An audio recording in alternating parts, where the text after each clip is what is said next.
Hello મારા foodies, તમે પણ પંજાબી રેસ્ટોરન્ટમાં જઈને દાલ તડકા કે પછી દાલ ફ્રાય અચૂકથી મંગાવો જ છો? કેમ કે ઘરે એવી તો બનતી જ નથી. તો ચલો આજે બનાવી લઈએ.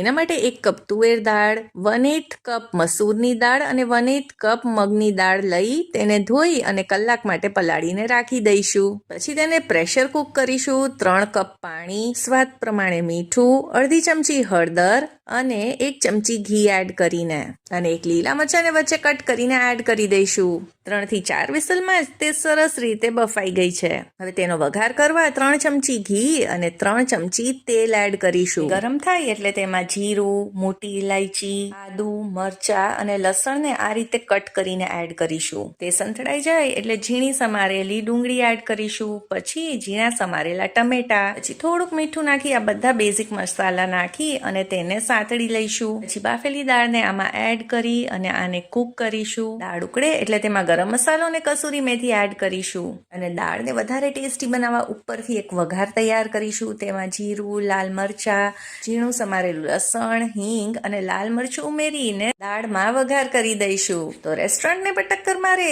તેવી આ દાલ તડકા તૈયાર છે. શું તમે પણ આવી રીતે હાથેથી ખાવાનું પસંદ કરશો?